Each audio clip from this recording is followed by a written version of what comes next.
নমস্কার সবাইকে, আমার চ্যানেলে তোমাদের সবাইকে স্বাগত জানাই। আজকে আমি তোমাদের সাথে একটা টিফিন রেসিপি শেয়ার করব।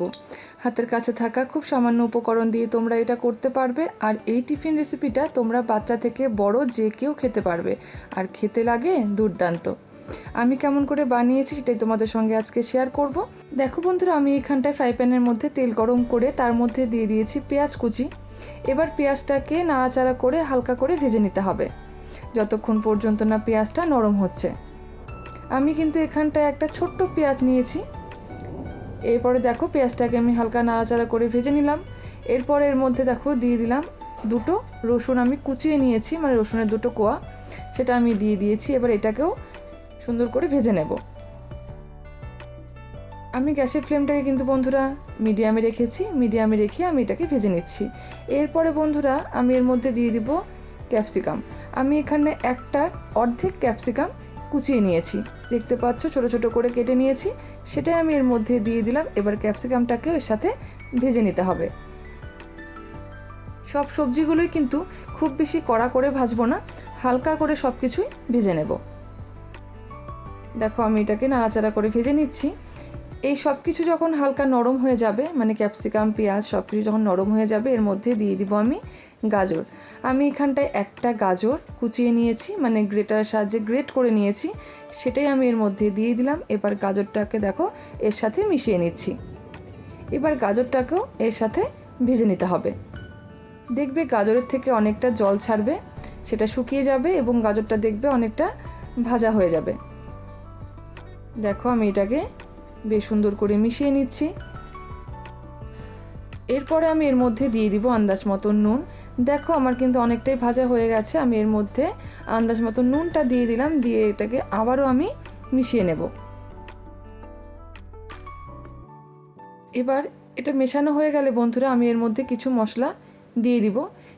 এর মধ্যে আমি লঙ্কার গুঁড়ো, তোমরা চাইলে বন্ধুরা এর মধ্যে লঙ্কা কুচি দিতে পারো, আমি দিইনি। এবার দেখো এটাকেও মিশিয়ে নিচ্ছি। আর কিছুক্ষণ এটাকে ভেজে নেব, তাহলে কিন্তু আমাদের এই পুরটা তৈরি হয়ে যাবে রেসিপির জন্য। দেখো আমার কিন্তু এটা ভাজা হয়ে গেছে। এবার এটাকে আমি সাইড করে রাখলাম। পাশেই দেখো আমি সামান্য একটু তেল দিয়ে দিয়েছি ফ্রাই প্যানের মধ্যে। এবারে একটা ডিম নিয়েছি আর তার সাথে নিয়েছি একটু ধনেপাতা কুচি। এবার দেখো সব কিছুকে মিলিয়ে নিচ্ছি। ভালো করে ফেটিয়ে নিয়ে ডিমটাকে আমি এই তেলের সাইডে দিয়ে দেব। দেখো আমি এটাকে বেশ সুন্দর করে ফেটিয়ে নিয়েছি ডিমটাকে। এবারে আমি এই তেলটার মধ্যে ডিমটাকে দিয়ে দিচ্ছি। এবার ডিমটাকে আমি এই তেলের মধ্যে ভেজে নেব। আমি কিন্তু গ্যাসের ফ্লেমটাকে এখন মিডিয়ামের থেকে একটু বাড়িয়ে দিয়েছি। এবারে আমি ডিমটাকে বেশ সুন্দর করে ভেজে নেব, নিয়ে এই পুরটার সাথে মিশিয়ে দেব। আমি দেখো বন্ধুরা এখানে একটা ডিম দিয়েছি, তোমরা চাইলে কিন্তু দুটো ডিম দিতে পারো। এবারে দেখো আমি এই পুরটার সাথে ডিমটাকে বেশ সুন্দর করে মিলিয়ে নেব। বন্ধুরা তোমরা চাইলে কিন্তু এর মধ্যে অন্য যে কোনো সবজি অ্যাড করতে পারো। আমি এখানটা যেরকম ক্যাপসিকাম আর গাজর দিয়েছি, তোমরা অন্য সবজিও কিন্তু দিতে পারো। এবারে দেখো আমি ডিমটার সাথে এই গাজরটাকে বেশ সুন্দর করে মিলিয়ে নিচ্ছি।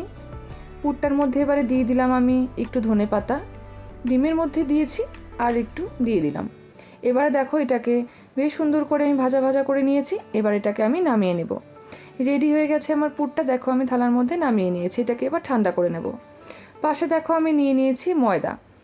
আমি এখানটায় আমার আন্দাজ মতন ময়দা নিয়েছি, তোমরা যে পরিমাণে বানাবে সেই পরিমাণে তোমরা ময়দাটা নিয়ে নেবে। দিয়ে দিয়েছি এর মধ্যে একটা সেদ্ধ আলু, সেটাকে আমি চটকে নিয়েছি, সেটা আমি এর মধ্যে দিয়ে দিলাম। এরপর এর মধ্যে দিয়ে দিব আমি ভাজা তিল। আমি এখানটাতে একটু ভাজা তিল ব্যবহার করেছি, যদি থাকে তোমাদের হাতের কাছে অবশ্যই দেবে, খেতে ভালো লাগবে। এবারে দেখো আলুটা দিয়ে আমি এই ময়দার সাথে বেশ সুন্দর করে এটাকে মাখিয়ে নিচ্ছি। প্রথমে বেশ ভালো করে এটাকে মাখাতে হবে, এরপরে অল্প অল্প করে জল দেব আর এটাকে আমি মেখে নেব। বেশ সুন্দর করে দেখো এটাকে আমি মেখে নেব। এবারে দেখো আমার এটা মাখা হয়ে গেছে। এবার এটাকে আমি ঢাকা দিয়ে রেখে দিলাম। এরপরে দেখো আমি এটা থেকে লেচি কেটে রুটিটাকে বড় করে বেলে আমি এটাকে চাকু দিয়ে কেটে নিয়েছি এরকম স্কোয়ার শেপে। তোমরা এটাকে যে কোনো শেপ দিতে পারো। তারপর দেখো এর মাঝখানে আমি পুরটাকে ভরে দিলাম।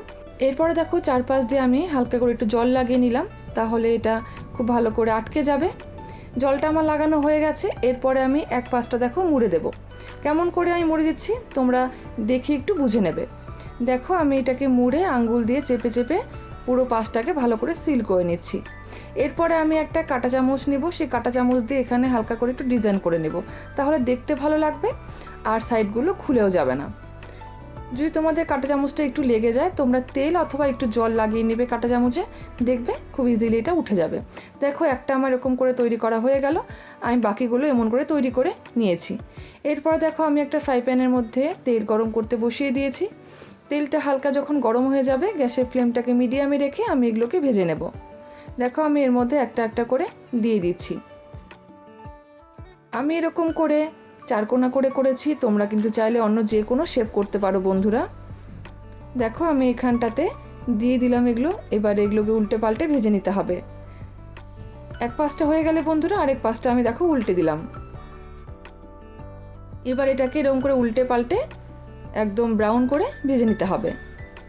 একটু কড়া করেই ভাজবে, তাহলে দেখবে খেতে ভীষণ ভালো লাগবে। আর গ্যাসের ফ্লেমটাকে কিন্তু অবশ্যই লোতে রেখে তারপরে কিন্তু এগুলোকে ভেজে নেবে, তাহলে দেখবে ভেতরটাও খুব সুন্দর করে ভাজা হবে আর একটুও কাঁচা থাকবে না। দেখো আমার কিন্তু ভাজা হয়ে গেছে, আমি একটা করে দেখো নামিয়ে নিচ্ছি। এরকম করে বাকিগুলো আমি তৈরি করে নেব। দেখো আমি এগুলোকে নামিয়ে নিলাম সবগুলো। এবারে দেখো আমি আরও দুটো আমি এর মধ্যে দিয়ে দিলাম, এগুলোও ভেজে আমি নামিয়ে নেব।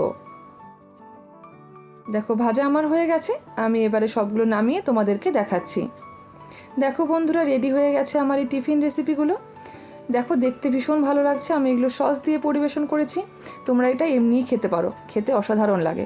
ছোট থেকে বড় যে কেউ কিন্তু বন্ধুরা এটা খেতে ভীষণ পছন্দ করবে, আর এটা খেতে সত্যি খুব ভালো লাগে।